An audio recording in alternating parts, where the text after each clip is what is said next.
Hello viewers, in this chapter we are going to discuss center of mass. We will begin our discussion with two examples. On the left, we can see few balls have been thrown vertically upward under the influence of gravitational force. This kind of motions we have studied considering the balls as point objects or particles. However, in reality, we deal with extended objects instead of point objects. Extended objects are those objects whose mass is distributed in space, like this baseball bat, which has been thrown as a projectile. If we study the motion of the bat in air, it looks fairly complex. However, we can also observe a pattern in this motion. A particular point of this bat is following a parabolic arc. This particular point is nothing but the center of mass of the bat itself. As definition, the center of mass of a body or a system of particles is the point at which the entire mass of the body is supposed to be concentrated. Let us consider a system having point objects of mass m1 and m2 respectively, situated at a distance x1 and x2 from the origin.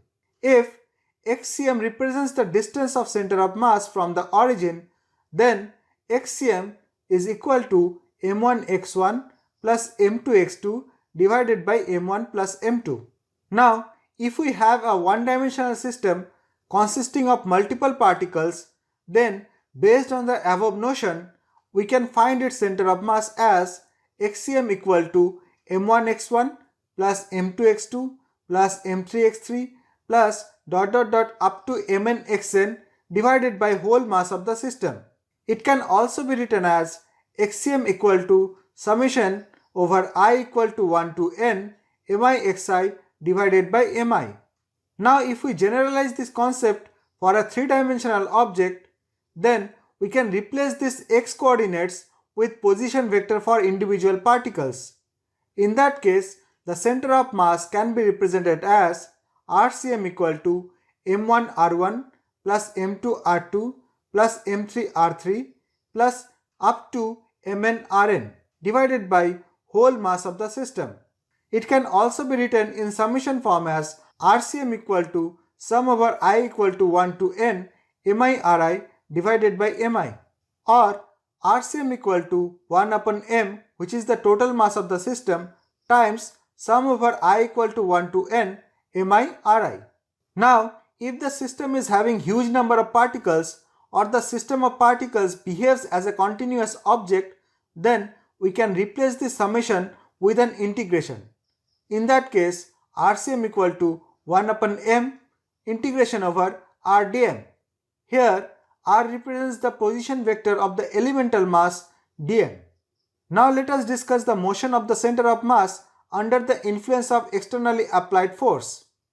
The equation of center of mass can be rearranged into the following form: mRCM equal to m1 r1 plus m2 r2 plus m3 r3 plus up to mn rn. Differentiating the above mathematical equation twice with respect to time, we can say mass of the object times the acceleration of the center of mass is equal to f1 plus f2 plus f3 up to fn. Here, F1 represents all the collective forces on the particle having mass m1. Similarly, other forces are assigned to their individual particles. Now focusing on F1, it is the sum of the external forces applied on particle having mass m1 plus the internal forces due to interactions with other particles.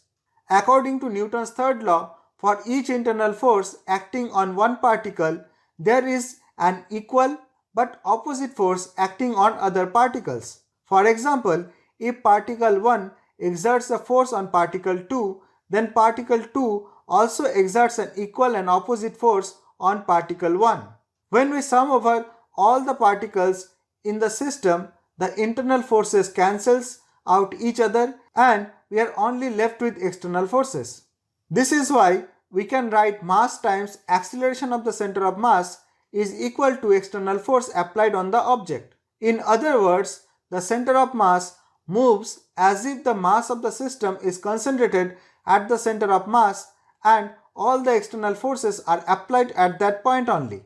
On rearranging the above equation, we can write down acceleration of center of mass is equal to the external force applied on the object divided by the total mass of the object.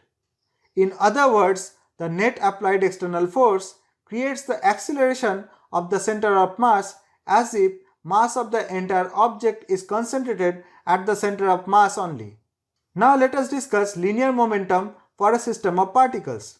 Here we again start with the equation of center of mass and differentiate it once with respect to time. On differentiating, we get mass times the velocity of the center of mass is equal to the net momentum of the object itself. Now differentiating this equation with respect to time once again, we will get the expression for external force in differential form of the momentum.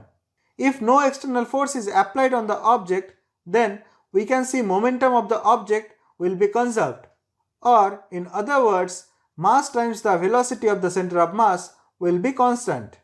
Basically, it says to study the motion of the object, we don't need to have the information of all the particles, rather we can only have the information of the center of mass.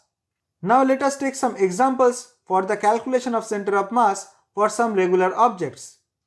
At first, let us evaluate the center of mass of a uniform rod of length L.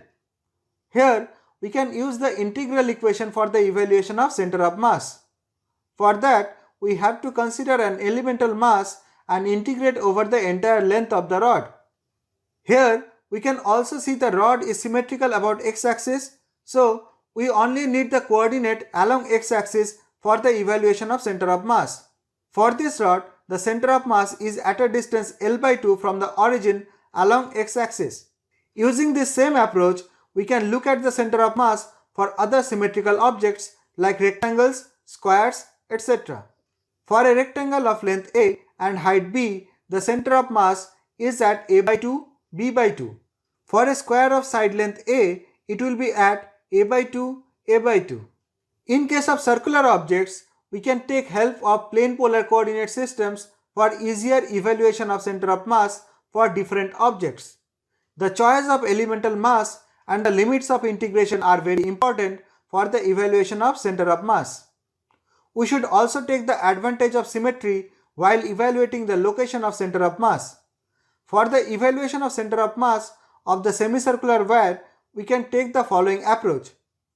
If we consider the center of the circle of which the semicircle is a part of as our origin, then in the following configuration, the center of mass will be along y-axis at a distance 2r by pi from the origin. In case of a semicircular disk, the center of mass will be again along y-axis at a distance 4r by 3 pi from the origin. We can have many similar examples like center of mass of a triangle, center of mass of a cone, maybe solid or hollow, center of mass of a cylinder, center of mass of a sphere, spherical shell, hemisphere. All these things we need to evaluate in a proper manner. The process is same. At first we have to consider an elemental surface or an elemental volume and then integrate over the entire object. From the above discussion, we can say some key points related to center of mass. Position of center of mass depends on the shape of the object and the size of the object.